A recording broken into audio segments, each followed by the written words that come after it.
കുറേ നാളായിട്ടുള്ള എൻ്റെ ഒരു ആഗ്രഹമായിരുന്നു ഒരു ഡേ ഇൻ മൈ ലൈഫ് ചെയ്യണമെന്ന്.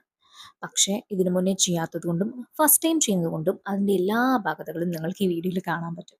ഇത് വന്നിട്ടൊരു ഡേ ഇൻ മൈ ലൈഫ് എന്നും പറയാൻ പറ്റില്ല, ഡേയ്സ് ഇൻ മൈ ലൈഫാണ്. കുറച്ച് 2-3 ആഴ്ചയായിട്ട് എൻ്റെ ലൈഫിൽ നടന്ന കുറച്ച് ഫങ്ഷൻസ് ആൻഡ് പരിപാടികളുടെയൊക്കെ വീഡിയോസ് ക്ലബ് ചെയ്തിട്ടാണ് ഞാൻ ഈ ഒരു ഡേ ഇൻ മൈ ലൈഫ് അല്ലെങ്കിൽ ഡേയ്സ് ഇൻ മൈ ലൈഫ് എടുത്തിരിക്കുന്നത് കേട്ടോ. ഇപ്പോൾ കണ്ടുകൊണ്ടിരിക്കുന്നത്, ഞാൻ മുന്നേ ഒരു വീഡിയോയിൽ പറഞ്ഞിട്ടുണ്ടായിരുന്നു എൻ്റെ കസിൻ്റെ വെഡ്ഡിങ് വരാൻ പോവുകയാണെന്ന്. അപ്പോൾ വെഡ്ഡിങ്ങിൻ്റെയും എൻഗേജ്മെൻറ്റിൻ്റെയും ഒരൊറ്റ വീഡിയോ ക്ലിപ്പ് പോലും എൻ്റെ കയ്യിലില്ല. കാരണം എനിക്ക് സമയം കിട്ടില്ല. ഞാൻ ഓരോ തിരക്കുകളായിട്ട് ഇങ്ങനെ ഓടി നടക്കുകയായിരുന്നു. പക്ഷേ മധുരം വെപ്പിൻ്റെ കുറച്ച് ക്ലിപ്പ് ഞാൻ എടുത്തിട്ടുണ്ട്. അതാണ് ഇപ്പോൾ ആഡ് ചെയ്യുന്നത്. ഇത് നമ്മുടെ ഡെക്കറേഷൻ്റെ ആ ഒരു ടൈമിൽ എടുത്തതാണ് കേട്ടോ. നമ്മൾ വീട് ഫുൾ ഇങ്ങനെ അലങ്കരിച്ചിട്ടുണ്ടായിരുന്നു. ആൻഡ് ഈ ഒരു ക്ലിപ്പ് ആരും എടുത്ത് ഞാനിങ്ങനെ ആഡ് ചെയ്തതാണ്. ഇത് നമ്മുടെ മധുരം വെപ്പിന് വേണ്ടിയിട്ട് കല്യാണ ചെറുക്കനെ സ്റ്റേജിലോട്ട് ആനയിക്കുന്ന ഒരു ചടങ്ങുണ്ട്. അപ്പോൾ ആ ഒരു വീഡിയോ ക്ലിപ്പാണ് ഇപ്പോൾ കണ്ടുകൊണ്ടിരിക്കുന്നത്. നമ്മൾ കസിൻസ് എല്ലാവരും ഉണ്ട്. ദാ ഒരു പിങ്ക് ധാവണി കണ്ടില്ലേ, ആ ധാവണിയൊക്കെ ഇട്ടിട്ട് ഞാനും പുറകെ പോകുന്നുണ്ട്. ഈ ഒരു ക്ലിപ്പ് മാത്രമേ എനിക്ക് എടുക്കാൻ പറ്റിയിട്ടുണ്ടായിരുന്നുള്ളൂ കേട്ടോ. ഇതിനൊത്തും തിരക്കായിരുന്നു, പക്ഷേ somehow I got this particular video. അപ്പം നമ്മളെല്ലാവരും റിലേറ്റീവ്സൊക്കെ ഇങ്ങനെ പുറകെ പോവാണ് കേട്ടോ. പിന്നെ ഒരു വീഡിയോ, ഇത് വന്നിട്ട് ഞാനും എൻ്റെ ബേബിയും കൂടിയും ഫോട്ടോ എടുക്കാൻ കയറിയപ്പം ഞങ്ങളുടെ ഒരു കസിൻ എടുത്തു തന്ന വീഡിയോ ആണിത്. ഇതും കൂടി ഞാൻ ഇതിനകത്ത് ഇൻക്ലൂഡ് ചെയ്തിട്ടുണ്ട്.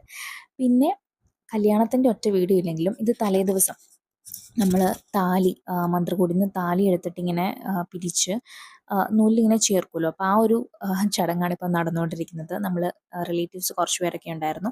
ഈ ഒരു കർമ്മം ചെയ്യുന്നത് എൻ്റെ അപ്പയാണ്.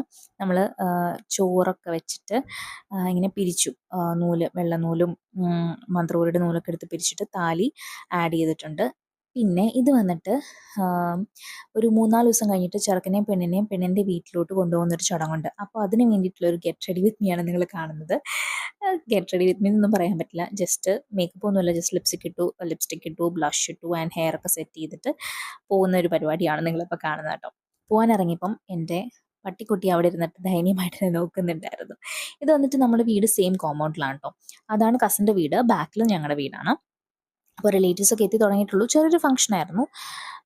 ദാ എൻ്റെ വാവ അവിടെ നിൽക്കുന്നുണ്ട് കേട്ടോ. വാവനെ എടുത്തുകൊണ്ട് നിൽക്കുന്നുണ്ട്. പിന്നെ ഫുഡ് വന്നിട്ട് പിടിയിറച്ചി ഉണ്ടായിരുന്നു, ആൻഡ് ഫ്രൈഡ് റൈസും ചിക്കനും ഉണ്ടായിരുന്നു കേട്ടോ. ഇത്രേ എടുക്കാൻ പറ്റുള്ളൂ. നെക്സ്റ്റ് വന്നിട്ട് 2 ദിവസം കഴിഞ്ഞിട്ട് എൻ്റെ ഒരു ക്ലോസ് ഫ്രണ്ടിൻ്റെ എൻഗേജ്മെൻറ്റ് ഉണ്ടായിരുന്നു. അപ്പോൾ അതിന് പോകാൻ വേണ്ടിയിട്ട് റെഡി ആയിട്ടുള്ള ഒരു ക്ലിപ്പാണിത്.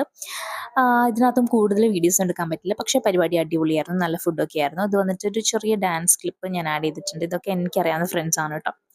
പിന്നെ വേറെ ഒരു ഫംഗ്ഷൻ ഉണ്ടായിരുന്നു. നമ്മുടെ വീടിൻ്റെ അടുത്തുള്ള ഒരു കുട്ടിയുടെ ഒരു കല്യാണ ഫംഗ്ഷൻ റിസപ്ഷൻ ഉണ്ടായിരുന്നു. അത് വന്നിട്ട് രാത്രിയിലായിരുന്നു. അപ്പോൾ നമ്മൾ ആ ഒരു പരിപാടിയും കൂടി അറ്റൻഡ് ചെയ്തിട്ടുണ്ടായിരുന്നു. അതും കൂടി ഞാൻ അത് ആഡ് ചെയ്തിട്ടുണ്ട്. ഇതാണ് എൻ്റെ ഒരു കുട്ടി ഡേയ്സ് ഇൻ മൈ ലൈഫ്.